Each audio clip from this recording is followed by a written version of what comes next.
Di sekitar tempat itu dikuasai oleh sosok-sosok lelembut yang berwujud serdadu Jepang. Khususnya makhluk gaib yang satu ini, mereka terlihat sangat bengis dan kejam.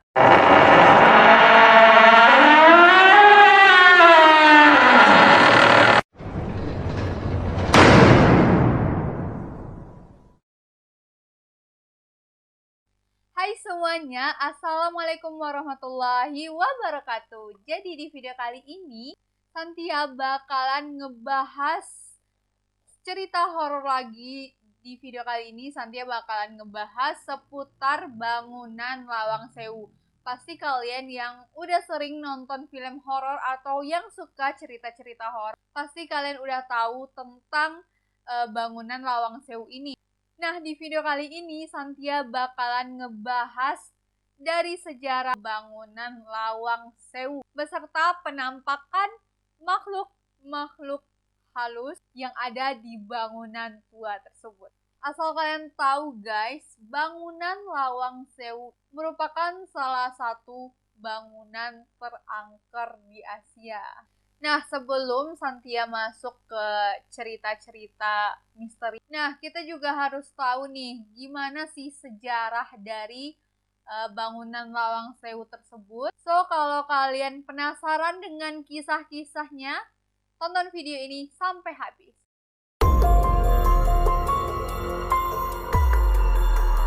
Lawang Sewu ini adalah gedung bersejarah milik PT Kereta Api Indonesia atau yang kita kenal dengan Persero, yang awalnya digunakan sebagai kantor pusat perusahaan kereta api swasta Nederland Indië Spoorweg Maatschappij atau yang dikenal sebagai NISM. Gedung Lawang Sewu ini dibangun secara bertahap di atas lahan seluas 18.232 meter persegi. Bangunan utama dibangun pada tanggal 27 Februari 1904 dan selesai pada bulan Juli 1907. Sedangkan bangunan tambahannya dibangun sekitar tahun 1916 dan selesai pada tahun 1918.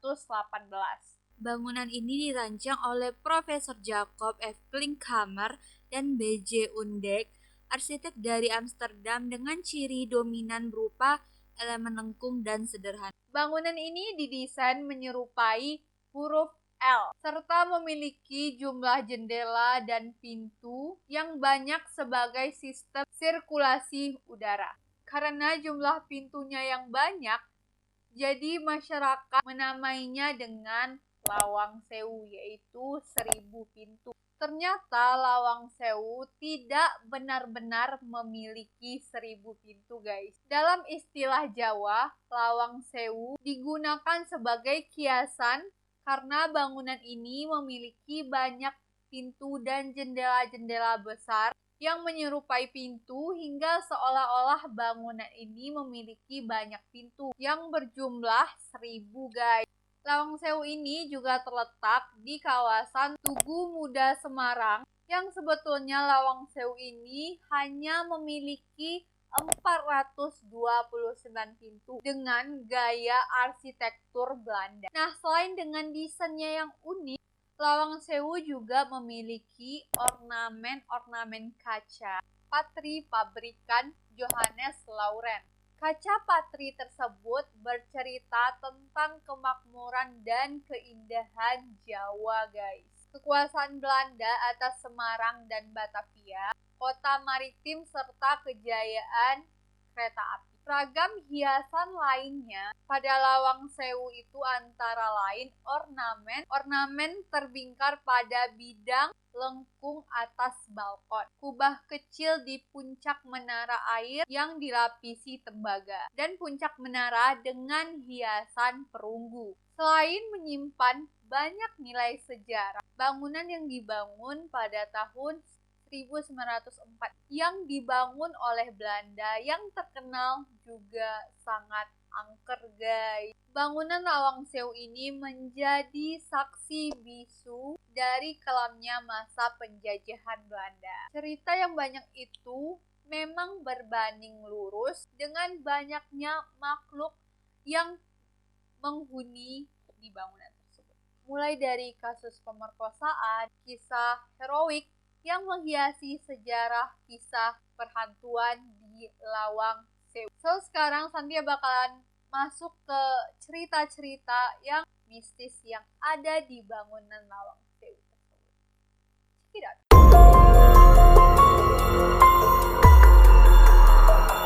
Jadi guys, bangunan ini sempat kosong pada tahun 1904 sampai pada tahun 2006. Pada waktu itu mungkin warga di luar Semarang belum begitu tahu tentang keangkeran dari Lawang Sewu tersebut. Tetapi popularitas dari keseraman Lawang Sewu ini mulai merembak setelah adanya acara-acara uji nyali. Nah, sekarang saya bakalan masuk ke ceritanya. Yang pertama itu kisah dari noni-noni Belanda.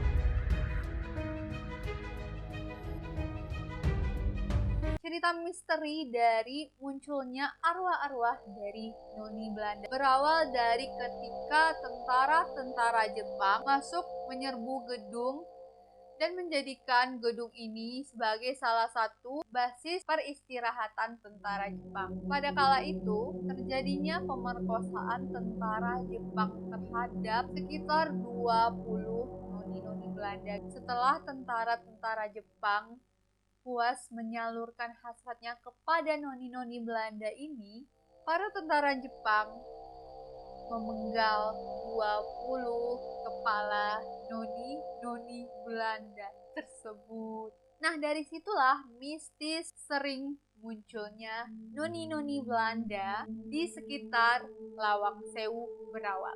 Hantu noni Belanda ini dia itu tidak mengganggu sama sekali, hanya ingin menampakkan diri dan mondar-mandir dengan parasnya yang cantik namun penuh darah di mukanya dan mereka menebar senyuman. Next, lanjut kisah prajurit penjaga pintu.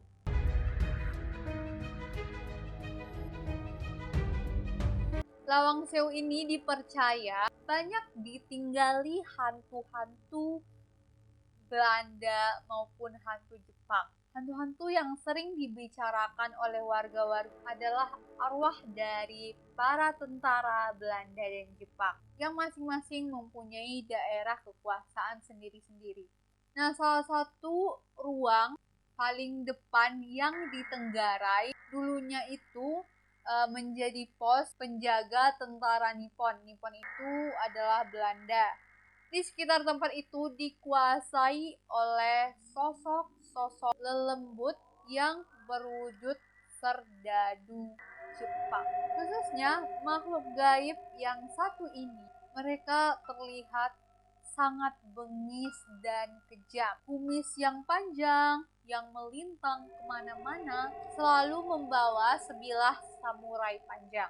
Konon, jika seseorang menyadari keberadaan hantu serdadu, biasanya kemunculan mereka yang diawali dengan hembusan angin yang lumayan kencang disertai bau kemenyan dan bau anyir darah yang menyengat. Next, bayangan hitam di lantai 3.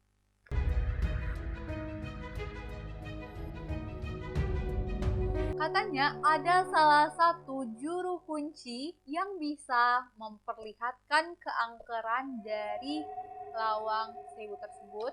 Hal itu bisa dilihat dari sebuah ruangan di lantai 3 Lawang Sewu. Konon katanya juru kunci ini bisa memanggil sang penunggu yang ada di sana.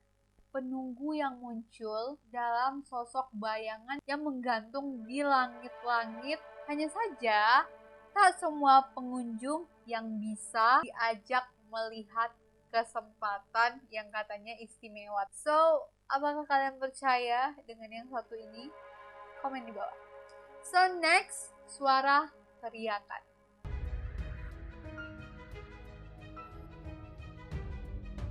Sumur tua yang berada di depan halaman Lawang Sewu dikabarkan juga memiliki cerita mistis. Sumur tersebut selalu tertutup dengan keadaan yang sangat rapat. Beberapa orang yang ada di sana menjelaskan bahwa sumur tersebut selalu terkunci dan tertutup rapat, sama sekali tidak pernah ada yang membuka. Konon katanya, dari dalam sumur tersebut kerap seringkali terdengar teriakan-teriakan seperti suara yang sedang tersiksa dan kesakitan. Kabarnya di sana banyak tentara Belanda yang dahulunya dieksekusi oleh tentara dengan disembelih dan dibuang atau dimasukkan ke dalam sumur tersebut. So, ini ada cerita yang terakhir, yaitu aroma aneh yang ada di ruang bawah tanah.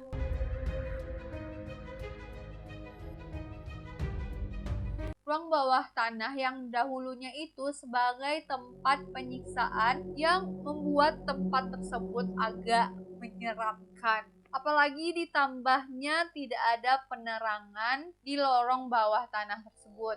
Apabila kita ingin menjelajahi ruang bawah tanah, kita harus menggunakan jasa pemandu dan kita juga harus memakai sepatu boot yang disediakan di tempat tersebut, guys. Karena dahulunya tempat tersebut sebagai tempat penampungan air dan hingga saat ini ruangan tersebut adanya air walaupun tidak tinggi, paling airnya itu hanya sebatas mata kaki saja. Nah, di ruang bawah tanah Lawang Sewu ini terdapat penjara berdiri. Pada saat itu sebanyak 5-6 orang tahanan yang dijejal dalam kotak yang berdiameter sekitar 60 cm kali 1 meter. Cuma itu kecil banget gak sih, guys? Para tahanan itu berdiri di sana berdesakan, kemudian ditutup dengan pintu besi sampai mereka semua mati di dalam sana. Jika masih ada di antara mereka yang hidup, maka kepala mereka akan dipenggal dan mayatnya bakalan dibuang ke sungai-sungai kecil di samping Lawang Sewu tersebut. Oke guys, itu tadi ceritanya. Gimana menurut kalian? Apakah dari warga Semarang ada yang tahu cerita seputar Lawang Sewu? Kalian bisa komen di bawah. Atau ada dari teman-teman yang tahu cerita lengkapnya atau ada cerita-cerita mistis lainnya yang pernah kalian dengar di bangunan Lawang Sewu ini? Bagi kalian yang pernah beruji nyali di Lawang Sewu, apa pengalaman mistis yang pernah kalian rasain di sana? Kalian bisa komen di bawah, atau kalian bisa DM aku di Instagram aku, yaitu Santia Table. So, mungkin segitu dulu videonya. Kalian jangan lupa klik like, share ke teman-teman kalian, dan subscribe tombol di bawah karena subscribe itu gratis. Dan kalian jangan lupa nyalain notification-nya agar setiap aku upload video baru, kalian bisa tonton videonya. So, mungkin segitu dulu video dari aku hari ini. Semoga kalian suka dengan konten aku hari ini. So, thank you for watching. I'll see you the next video. Bye!